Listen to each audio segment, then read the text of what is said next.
Hello friends, and welcome to another episode of Team Jesus Outdoors. Hey, Paul and I have got a couple hours tonight, probably actually only an hour and a half, but we are going to get in our first crawler harness trolling for the year. I get a lot of you guys asking for tips about trolling crawler harnesses, so we're going to give you a real quick refresher on how we like to pull crawler harnesses. Hey guys, one of our subscribers this week sent me a short video. They were jigging the river this week and had a 2-man limit by 7:15 a.m. So there's still plenty of jigging fish in the river. Alright, so we'll start with the equipment. I want a rod that's got some tip to it.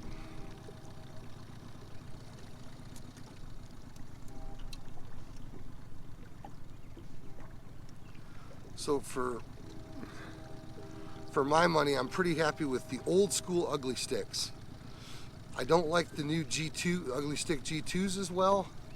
If you can find the old original ugly sticks, they got that softer fiberglass tip, and I really like these. The ideal scenario, in my opinion, is to have a bait cast reel with a flip-in selector. So as soon as I take my finger off of that button, it stops letting line out. Immediately it freezes locks the spool. So I've got a 6.5 foot medium heavy ugly stick. I also use a medium sometimes, and I've got just a plain old quantum bait caster with a flip-in selector. Anything between 14 and 30 pound braid I think is adequate line for this. I do not like mono for this. You just don't get the same feel of your bottom bouncer. So stick with braid. Like I said, anything you've got laying around between 12 pound braid and 40 pound braid should be sufficient. You don't need a leader.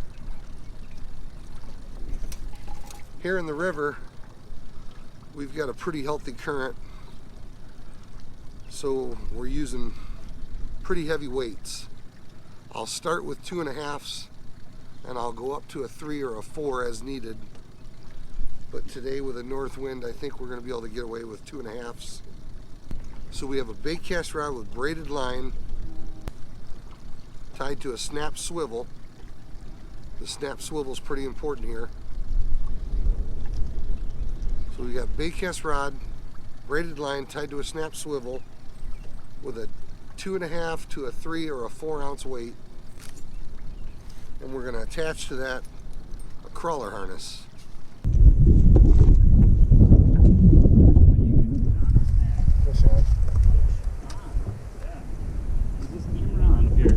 I just turned it on. Right.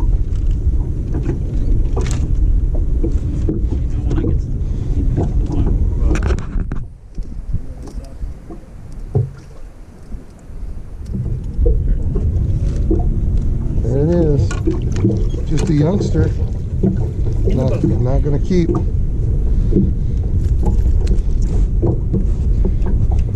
what? But it means we're doing something. It means we're doing something right though. Doubles. It's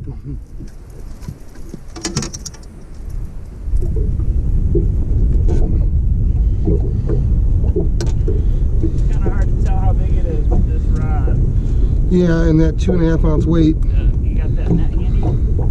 I will in just 1 second. Flip this guy's boat. Oh, that little guy, you just flip ahead.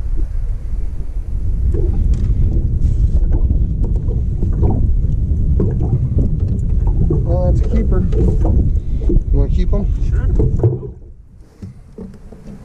And our crawler harness is going to be somewhere in the neighborhood of about 3 feet long.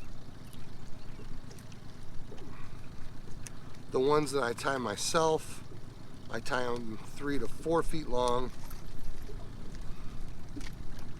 At the business end of our crawler harness, we're going to have, because these are commercially produced crawler harnesses, these have a couple of single snelled hooks. On mine, I like to tie a treble on the back. I'm a pretty big fan of Colorado blades. but I will sometimes go with a hatchet blade or an Indiana blade. But this is our business end. This is how we're going to deliver our night crawler. Put it right in front of the fish's face. The trick to this is to point your boat downstream. No matter what the wind's doing, you're pointed downstream, and you want to be trolling at a speed slightly faster than the current. So if you got a 1.5 mile current, you're going to be trolling it right around 2 miles an hour. Today with a north wind, we may have to troll slightly faster than that because we've also got a wind pushing us. But you're going to troll slightly faster than the current, which is going to help you to keep your bottom bouncer on the bottom. These bottom bouncers are a disaster if you leave them loose in a tackle box. So I cut pieces of pool noodle and I use these to store my bottom bouncers in my tackle box. You'll thank me later for that tip. Alright guys, so that's the gist of it. We're going to get trolling here and see what we can do. This is really tight.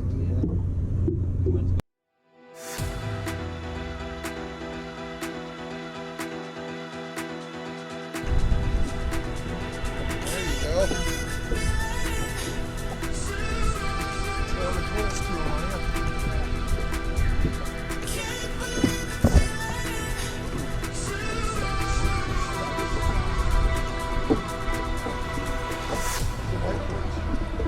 Silverbass.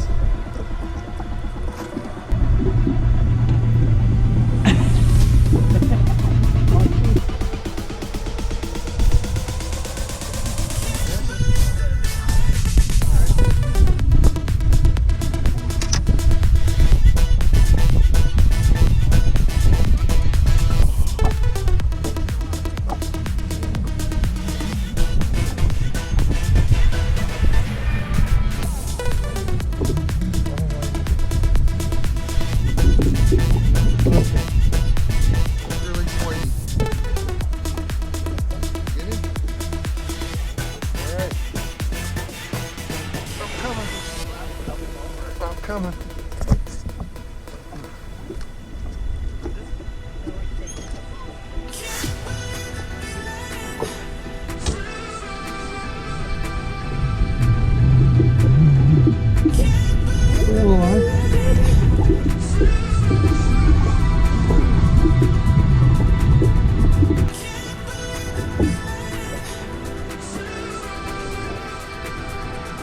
There we go.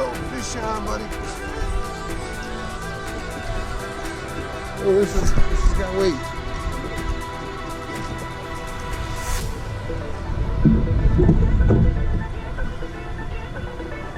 This is no silver.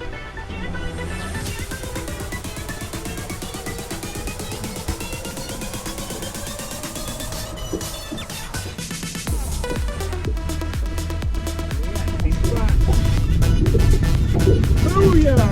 Yep, exact same spot as those other two.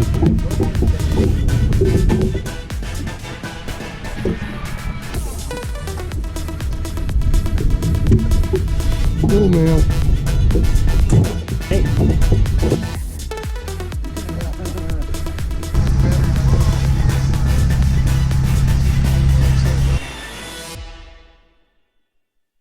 One thing it's always good to do to make sure you're at the right speed, put your line in the water just below the surface so you can still see your blade turning. Yeah. And you want to make sure you're going fast enough for that blade to turn. When that jig and bite dies off, fellas, don't put your boats away just yet. That crawler harness bite is a lot of fun. And I've seen years where that crawler harness bite lasted well into June. It doesn't take a lot of gear to get into this. Get you a handful of bottom bouncers, 2.5, 3 ounce, 4 ounce. A handful of crawler harnesses. When you're selecting your crawler harness colors, pay attention to not only the colors on the front of the blades, but pay attention to the back of the blades. Some of them are silver, some of them are brass, some of them are copper. You'll even find sometimes that are antifreeze on the back or orange on the back. But pay attention to the color on the back of the blades. Boom!